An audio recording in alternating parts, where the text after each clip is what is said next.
है ना एकदम कुरकुरे।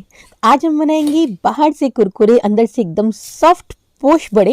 ये राजस्थान की बहुत ही फेमस डिश होती है और जयपुर में हर मंदिर में इसको बनाया जाता है और भगवान के भोग लगाया जाता है। तो आज मैं आपसे जयपुर की सबसे फेमस गोविंद देव जी के पोश बड़े कैसे बनाए जाते हैं वो शेयर कर रही हूँ। तो अगर आपको इसकी रेसिपी पसंद आए, थोड़ी सी भी हेल्पफुल लगे तो प्लीज़ वीडियो को लाइक कीजिएगा, शेयर कीजिएगा इसे अपने फ्रेंड्स और फैमिली के साथ में। मेरे चैनल को सब्सक्राइब कर लीजिएगा और बेल आइकन को भी ऑल पर सेट कर लीजिएगा, जिससे हमारी आने वाली सभी वीडियोस की नोटिफिकेशंस आप तक सबसे पहले पहुंच जाए। नमस्कार, मैं हूं शानू और पिंक सीटर का मैं आपका बहुत बहुत स्वागत करती हूं। तो इन पोश बड़ों को बनाने के लिए हमें 3 तरीके की दाल की ज़रूरत होती है। पहली है मूंग, दूसरी है मोठ और तीसरा होता है ये चौले, जिसे कि हम लोग लोबिया के नाम से भी जानते हैं। तो इन्हें अगर आप चाहें तो साबुत भी काम में ले सकते हैं, वरना जो उनकी दाल आती है आप वो भी काम में ले सकते हैं। ये देखिए यहाँ पे जो ये हरे छिलके वाली दाल आती है, आप इसकी जगह पे ये भी काम में ले सकते हैं। जल्दी भीग जाती है दाल जो होती है, और साबुत जो दाल है उनको भीगने में टाइम लगता है। तो यहाँ पे मैंने चौले की भी दाल ले ली है और इसी के साथ में मैंने यहाँ पे मोठ की दाल भी ट्राई की थी, लेकिन मोठ की दाल मुझे अभी मार्केट में मिली नहीं, तो यहाँ पे मैंने मोठ साबुत ही ले लिए हैं। अगर आपको मोठ की दाल मिलती है तो आप वो भी काम में ले सकते हैं। अब यहाँ पे मेजरमेंट हमें लेनी है यहाँ पे 1 कटोरी मूंग की दाल, तो आधा कटोरी लेनी है हमें यहाँ पे मोठ की दाल, और चौले की दाल भी हमें लेनी है 1 कटोरी। मतलब जो चौले की दाल और मूंग की दाल है उसका जो रेशो है बिल्कुल सेम रहेगा, और उनकी जो आधी है वो डाली जाएगी यहाँ पे मोठ की दाल।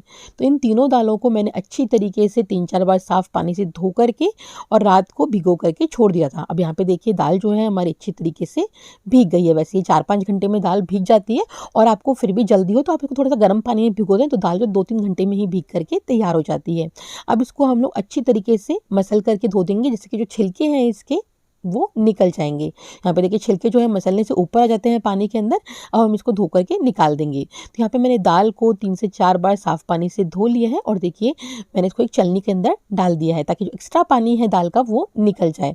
अब मैंने यहाँ पे ले लिया अदरक और लाल मिर्च। अदरक का टेस्ट इस पकौड़े में बहुत ही अच्छा आता है, तो बिल्कुल अच्छे से डालिएगा।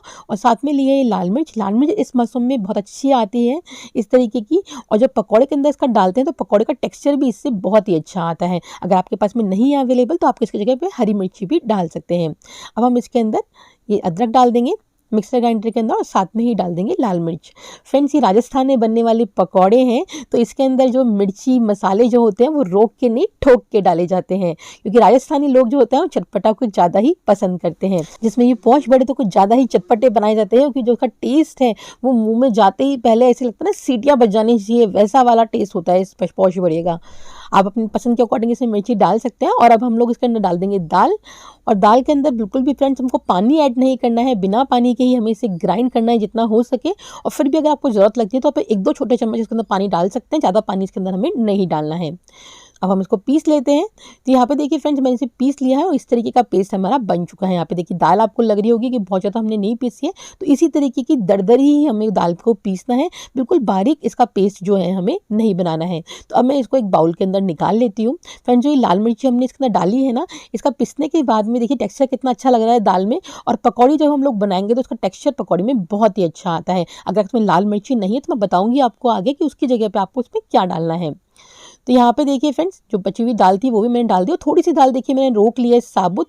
इसको हम लोग बाद में पकौड़ी में यूज़ करेंगे, तो आप वीडियो को फुल वॉच करते रहिए। इसको भी मैं पीस लेती हूँ। तो यहाँ पे मैंने दूसरी बार की दाल को भी पीस लिया है, ये भी हमारा पेस्ट बनके तैयार है। इसको भी हम लोग इसी बाउल के अंदर डाल देंगे, और अब हम इस दाल को अच्छे से फेंट लेंगे। फ्रेंड, इसको फेंटना बहुत ही ज़्यादा इंपॉर्टेंट है। आप जितना अच्छा इस दाल को बीट करते हैं, फेंटते हैं, उतने ही जो हमारे पकौड़े हैं वो बाहर से फूले फूले बनते हैं, बाहर से एकदम क्रिस्प बनते हैं और अंदर से एकदम सॉफ्ट बन करके आते हैं। और हमें इसमें बेकिंग सोडा या फिर बेकिंग पाउडर कुछ भी डालने की ज़रूरत नहीं पड़ती है। तो यहाँ पे देखिए 2 मिनट ही हुए हैं और हमारी दाल देखिए अच्छी तरह फूल करके तैयार हो चुकी है। बस इतना ही फेंटना होता है इसको। अब यहाँ पे मैंने पकौड़े को तलने के लिए कढ़ाई को गैस पे रख दिया, उसके अंदर डाल देंगे हम ऑयल। तो ऑयल मैं तो यहाँ पे सोयाबीन का ऑयल यूज़ में ले रही हूँ, आप कोई सा भी दूसरा ऑयल काम में ले सकते हैं। और अब मैंने ले लिए यहाँ पे ये हरी मिर्ची और लाल मिर्ची काट करके, ताकि हमें जो भी मिर्ची अवेलेबल हो हरी या लाल आप काट करके इसके अंदर डाल दीजिए। मेरे पास में दोनों थी तो मैंने दोनों एक एक डाल दी है यहाँ पे।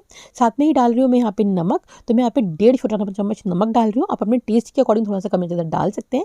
1.5 छोटा चम्मच ही मैं डाल रही हूँ इसके अंदर लाल मिर्ची। फ्रेंड्स आप देख रहे होंगे कि इसके अंदर मिर्ची जो है हर तरीके की डल रही है। हमने बैटर बनाते समय भी लाल मिर्ची डाली थी, फिर बाद में हमने काट करके भी डाल दिया और पाउडर भी डाल दिया। अब मैं यहाँ पे डाल रही हूँ यहाँ पे 1 बड़ा चम्मच सौंफ, जिसे मैंने दरदरी कूट करके ले लिया है। यहाँ पे लिया है मैंने 1 बड़ा चम्मच धनिया साबुत, उसको भी मैंने दरदरा कूट करके ले लिया है। और यहाँ पे लिया है मैंने 5 लौंग और 10 से 15 काली मिर्ची, उसको भी मैंने दरदरा कूट करके ही लिया है। फ्रेंड्स आपको पाउडर इसका बिल्कुल भी नहीं डालना, इस तरीके से दरदरा कूट करके ही डालिएगा, क्योंकि जो पीसेज है ये पकौड़े में बीच में आते हैं तो बहुत ही टेस्टी लगते हैं। इस तरीके से डालिएगा। और अब हम इस पाउडर को डाल देंगे इस पकौड़े के बैटर के अंदर। फ्रेंड्स इस पाउडर से इस पकौड़े का बहुत ही अच्छा टेस्ट आता है, तो जरूर से ऐड कीजिएगा। साथ में ही डाल रही हूँ यहाँ पे हींग, क्योंकि हींग का फ्लेवर भी इस पकौड़े में बहुत ही अच्छा लगता है। और अब इन सबको हम लोग अच्छी तरीके से मिक्स कर देंगे। दोस्तों पौष का महीना लगते ही हमारे यहाँ पे हर मंदिर के अंदर इसका भोग लगाया जाता है, भगवान को भजन कीर्तन किए जाते हैं। बहुत ही टेस्टी ये पोश बड़े बनते हैं। और गोविंद देव जी के मंदिर के तो ये पोश बड़े जो होते हैं बहुत ही ज़्यादा फेमस है।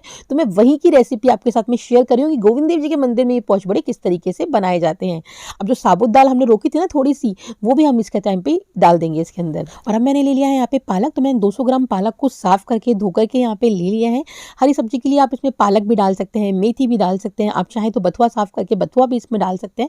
वैसे इसमें पालक और मेथी ही ज़्यादा डाला जाता है और थोड़ा सा हरा धनिया इसके अंदर ऐड किया जाता है, जिससे जो ये पकौड़े हैं दिखने में भी सुंदर लगते हैं और खाने में भी बहुत अच्छा टेस्ट आता है इसका। तो थोड़ा सा हरा धनिया मैं इसके अंदर डाल रही हूँ।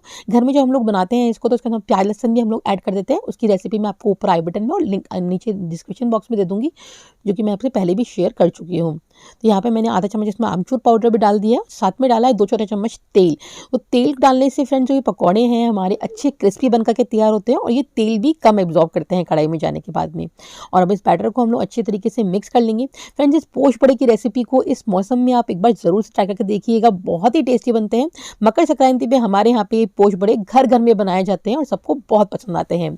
अब यहाँ पे पकौड़े तलने के लिए हमारा तेल भी अच्छा गर्म हो चुका है और अब हम इसके अंदर पकौड़े डालेंगे। पकौड़े तलने के लिए जो तेल है मीडियम टू हाई के बीच में होना चाहिए, मतलब बहुत ज़्यादा गर्म भी नहीं होना चाहिए, वरना तो तेल में जाते ही जो पकौड़े जो हैं बाहर की लेयर उनकी सिक जाएगी और अंदर से वो कच्चे रह जाएंगे। तो ये ध्यान रखना है आपको, मीडियम टू हाई के बीच में ही पकौड़े के लिए तेल हमारा होना चाहिए। और अब इस तरीके से बैटर को हाथ में लेके हल्का सा घुमाते हुए हम पकौड़े इसके अंदर डाल देंगे। तो फ्रेंड्स हमारे यहाँ पे इस तरीके से गोल गोल घुमाना कोई ज़रूरी नहीं होता, मंदिरों में इतनी क्वांटिटी में ये पकौड़े बनाए जाते हैं तो बस ऐसे ही हाथ में लेकर के बैटर को इसमें चूट दिए जाते हैं। सिंपल से पकौड़े बनाए जाते हैं, लेकिन खाने में जो उनका टेस्ट होता है वो बहुत ही अच्छा होता है। अब एक तरफ से हम इसको सिकने देंगे।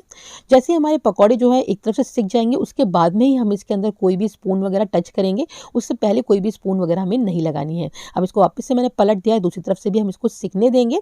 पकौड़ों को अच्छी सिकाई होनी चाहिए इनकी मीडियम फ्लेम पे, तभी ये पकौड़े एकदम क्रिस्पी बन करके आते हैं। और जब ये पकौड़े हमारे दोनों तरफ से अच्छे सेक चुके हैं तब हम इसको अलट पलट करके सभी तरफ से सेक लेंगे अच्छा सुनहरा कलर आने तक, क्योंकि फ्रेंड्स ये जो पकौड़े होते हैं ये बहुत क्रिस्पी ही पसंद किए जाते हैं, इसलिए हमें बिल्कुल मीडियम फ्लेम पे इनकी सिकाई करनी होती है। और जैसे ही देखिए इस तरीके के अच्छे सुनहरे कलर के ये हो जाते हैं तब हम इन्हें निकाल लीजिए। आवाज़ सुनी ना आपने इनकी, ये कितने कुरकुरे हमारे यहाँ पे पकौड़े बन करके तैयार हुए हैं। इसी तरीके के कुरकुरे पकौड़े आपके भी बन करके तैयार होंगे जब आप इस रेसिपी से इन पकौड़ों को बनाएंगे। और फ्रेंड्स ये पकौड़े खाने में भी इतने टेस्टी बनते हैं कि मुंह में जाते ही मुंह का जायका बिल्कुल चेंज कर देते हैं। और बिना प्याज लहसुन के भी ये पकौड़े बहुत ही टेस्टी बनते हैं। तो यहाँ पे हमारे एक बार के पकौड़े बनकर के तैयार हो चुके हैं, लेकिन फ्रेंड्स पिक्चर अभी भी बाकी है, क्योंकि मैं कई सारे टिप्स इस वीडियो में आपके साथ में शेयर कर रही हूँ इन पकौड़ों को बनाने के लिए। इसके लिए आप वीडियो को फुल वॉच कीजिएगा और पसंद आए तो लाइक शेयर करना बिल्कुल भी मत भूलिएगा। यहाँ पे दूसरे प्रकार के पकौड़े मैंने इसके अंदर डाल दिए थे, वो भी सिक गए जब एक बार में, तब मैंने इसके अंदर स्पून टच करी है। और अब हम इसको पलट देंगे और इसको पलट करके दूसरी साइड से भी इसको सिकने देंगे। और जैसे ही हमारे पकौड़े जो हैं दूसरी तरफ से भी सिक गए हैं यहाँ पे, तो हम इसको अलट पलट करके मीडियम फ्लेम पे अच्छे सुनहरे होने तक इसको सिकने देंगे। फ्रेंड्स इस पौष के महीने में आप भी इस रेसिपी को जरूर से ट्राई करके देखिएगा, बहुत टेस्टी हमारे ये पोश बड़े बन करके तैयार होते हैं, आपको बहुत पसंद आएंगे और खाने वाला हर कोई आपकी तारीफ करते हुए नहीं थकेगा। तो यहाँ पे देखिए फ्रेंड्स दूसरी बार के भी हमारे पोश बड़े जो हैं ये बन करके बिल्कुल तैयार हो चुके हैं, तो इन्हें भी हम लोग निकाल लेंगे।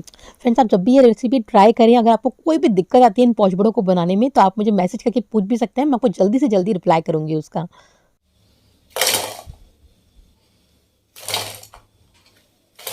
तो फ्रेंड्स सुनी ना आपने इन पकौड़ों की आवाज़, कितने कुरकुरे हमारे ये पकौड़े बनकर के तैयार हुए हैं। और जितने ये बाहर से कुरकुरे हैं उतने ही अंदर से ये सॉफ्ट बनकर के तैयार हुआ है। देखो मैं तोड़ के दिखाती हूँ आपको अंदर का टेक्सचर इसका। तो ये देखिए फ्रेंड्स, बाहर से एकदम कुरकुरे और अंदर से एकदम सॉफ्ट हमारे पकौड़े बनकर के तैयार हुए हैं। और जो मैंने आपको कहा था ना कि हम इसके अंदर लाल मिर्ची डाल रहे हैं बैटर में, तो आपको सब्स्टिट्यूट में बताऊंगी। अगर लाल मिर्ची आपके पास नहीं है तो आप क्या डाल सकते हैं, तो आप उसकी जगह पर उसमें हरी मिर्ची भी डाल सकते हैं। और बैटर बनाते वक्त आप वहाँ पे थोड़ी सी चिली फ्लेक्स फ्रेंड्स ऐड कर दीजिएगा। उसको डालने से पकौड़े का जो टेक्स्चर है वो बहुत ही अच्छा आता है। अब यहाँ पे जैसे मंदिरों में हमारे यहाँ पे प्रसादी परोसी जाती है, तो उसके लिए एक जगह रखा जाता है दोने के अंदर हलवा और दूसरी जगह रखी जाती है पकौड़ी और उसके ऊपर डाल दी जाती है थोड़ी सी चटनी। इसी तरीके से मंदिरों में भगवान जी के भी हमारे यहाँ भोग लगाए जाते हैं और बाद में यही भोग पूरी पब्लिक के अंदर डिस्ट्रीब्यूट किया जाता है। बहुत ही टेस्टी ये पोश बड़े बनते हैं फ्रेंड्स। जरूर से इस रेसिपी को ट्राई करके देखिएगा। अगर आपको सूजी की हलवे की भी रेसिपी चाहिए तो मैं ऊपर आई बटन में नीचे डिस्क्रिप्शन बॉक्स में लिंक दे दूंगी, आप जरूर से इसकी भी रेसिपी को चेक कर लीजिएगा। तो अगर आपको हमारी रेसिपी पसंद आई हो तो प्लीज़ वीडियो को लाइक कीजिएगा, शेयर कीजिएगा, मेरे चैनल को सब्सक्राइब करके बेल आइकन को जरूर से प्रेस कर लीजिएगा। तो चलिए फिर मिलते हैं नेक्स्ट रेसिपी के साथ में, तब तक के लिए thank you, bye bye, take care.